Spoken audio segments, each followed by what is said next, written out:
อลิสป้าไม่ใส่ให้เด้ออลิสจะไปใส่เจ้าฮะเจ๊บินป้าบินมาเอ้ยอลิสจะไปใส่ลูกสบายดีทุกจ้าคือว่าลูกสบายดีทุกจ้าเร็วไวแล้วบ่ได้ไปได้พี่น้องจ้ายินดีต้อนรับเข้าสู่ช่องสลอยเด้อพี่น้องสิพากันไปดองเจซีหักได้สวยเลยเพื่อลูกนั่นนี่นั่นสวยแล้วพี่น้องตอนนี้ยังถามอัมลายังไงอัมลามาลูกไปขึ้นรถสินค่อยไปตัดยังบ่แล้วมาสิไปแวะแล้วก็นุ่งไปเลยเพราะว่ามาลูกมาบ่มีสินเนาะซื้อสินใหม่วันไปดองปลาซีนะลูกเนาะสบายดีพี่น้องไปพร้อมครอบครัวเรียบร้อยเลยพี่น้องไม่ถามมาล่าอย่างเนี้ยสวยเลยไปกันเบิดพี่น้องเบาเล็บกันมาสู่จะเศร้าพากันนั่นหาหมูมาเอาหมูไปสมแน่ยากแน่หลายอย่างไปแต่เบาเล็บมากเลยนะหามหมูซอยทาลิปใส่สบายดีเอาลูกไหมฟาดเล็บคือดำเท่นี่นะห่วยทาจะเล็บบ่เห็นจริงๆบ้างไปจุกตรงนี้เด้อยายรวยพี่น้องหาสิไปกันจะคนนี่ใช้ชุดหล่อเขาได้ซะสิไปพร้อมเฮาอยู่บ่ชุดหล่อนะ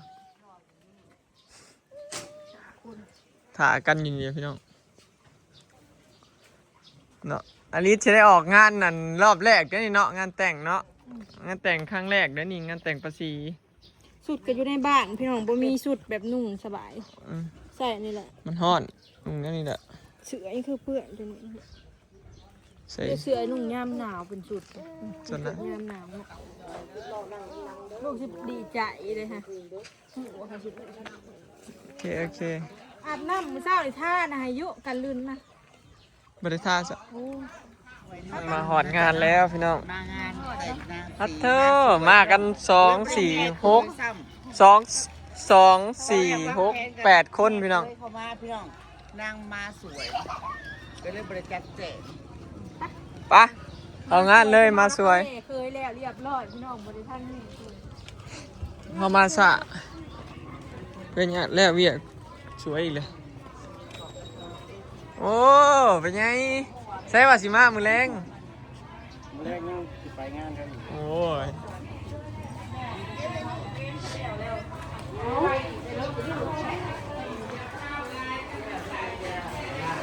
ผูกแขนแล้วมาล่า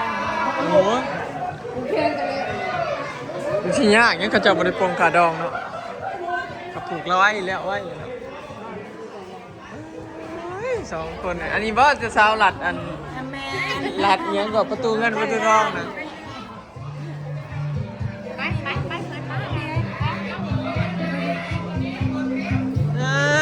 โต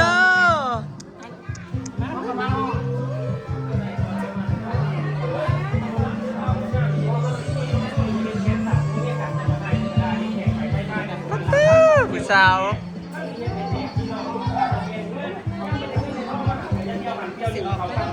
เขาใส่ที่เล็กภรรยาของตู่เอาไว้ข้างบนก็ได้เดี๋ยวคิดถึงหมอมีไส้ให้ดิซิทุกอย่างนะไม่ถ้าใส่ไม่จะบอกเห็นโลกเอ็ดโอ้ยแล้วจากงานนี่นะบวชได้ด้วยนะ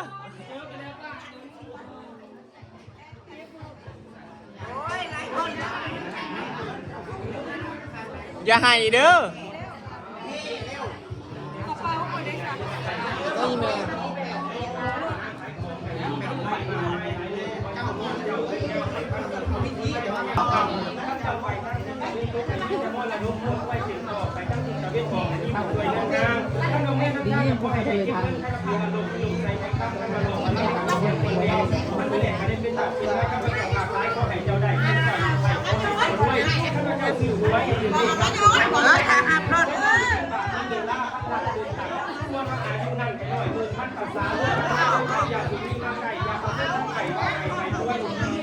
เข้า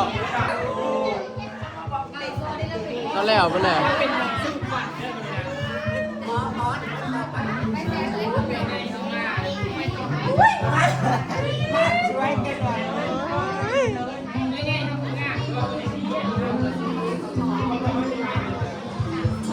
ตาผูกแขนพี่น้องมาประทันจะมันเฮเคยไป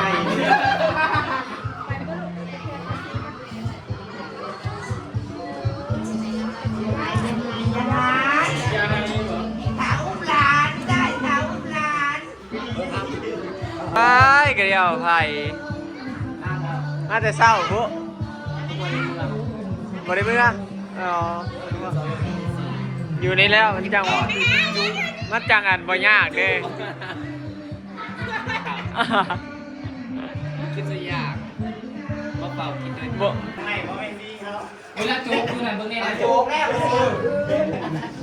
เอามาโยนเด้อซอยดอกไม้นะ ซอดอกไม้ซอดอกไม้ เฮ้ยมันดีนะมันงามได้มือ เอามาโยน จ้า นะ ก้าวเราเลยกันไม่ใส่อันไม่ใส่ไม่ย่างเลยสิเด้ไม่ย่างกัน แล้วใส่ยาโอ้ยยายังมึง อ๋อ วันนี้จะ อ๋ เป็ อน มือ ผู้นั่นพี่น้องแม่เจ๊แม่ลีโอพี่น้องเนี่ย ไม่ได้ผูกแขนเขาตาควันแล้วร้อยลูกเต็มบ้านร้านเต็มเมือง ไม่มากแล้วนี่ ลูกไปเอาไปพ่อ ได้แล้วก็ชมหัวแล้วก็ได้ ไปจะบอกคอยรถแง่หูมันอาจจะนัวรถแง่ จ่ายพอดีๆเลยเดียว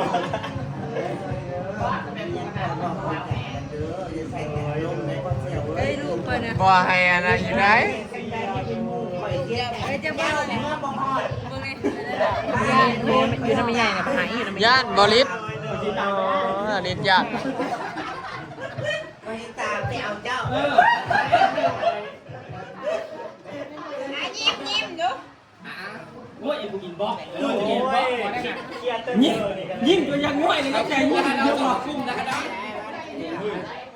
มาลูกไม่ใหญ่ลูกมา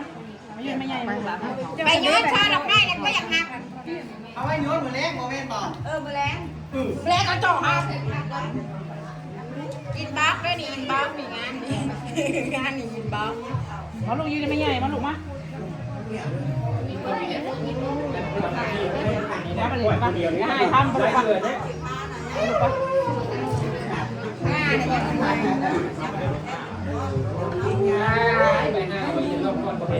อ่ะแปะแปะ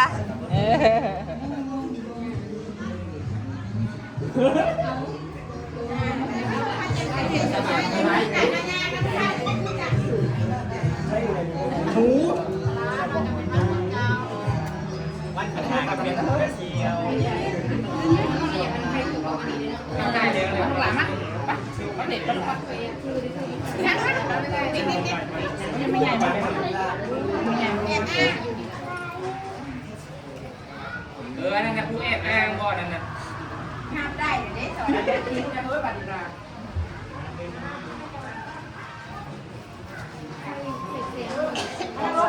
หนุ่มสุดหล่อเอาไว้พอนคักๆเลยเด้อ โอ้ แล้วให้มาอะไรกันวะ ไว้พอนนี่เอ้ยก็คักๆแน่ บอสน้ำดังแน่ เออ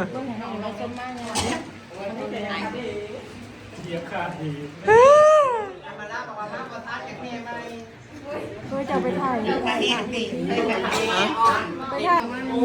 รับมือกองในกองแต่ว่ากองสามตัดมือกองเจซีครับมือกอง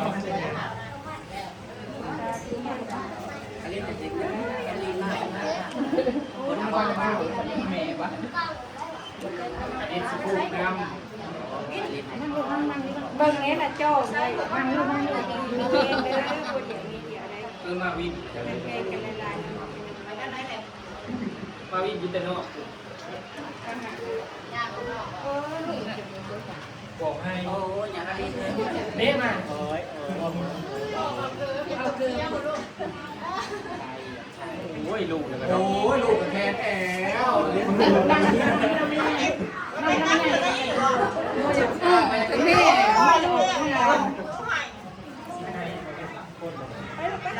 ไปออกไปมีไงผูก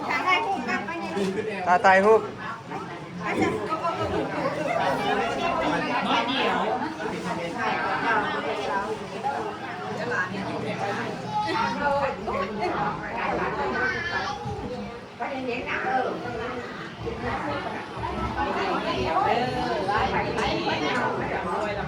นี้โทษได้ยังสิบุญ ทุก เบอร์ได้ ใช้โทรศัพท์มาส่งสีลายสี เขาไม่ใหญ่เลย ลายสีเดียวกันเลยเป็นยืดเหรอ ไม่ไงเราทำมาสะอาดเลย จะใส่อันซีเนี่ยเอเบอร์ยังไม่ใหญ่ผมน่ะ คงยืดเหรอเฮ้ย ไม่ว่า เอาโอ้ความแน่หรอมันคือหาง ามกระโดดยังว่างามกระโดดงามงาม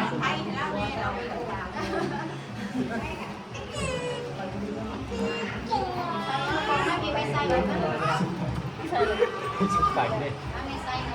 แค้นแล้วก็มาหลับประทานอาหารพี่น้องบ้านนี่โอ้เอาเต้นลูกเต้นอลิสไห้พี่น้องเห็นคนหลายย่ากินข้าวเด้อพี่น้องมาเด้อพี่น้องกินข้าวดำกันเนาะข้าวเศร้ากะซิมีอัน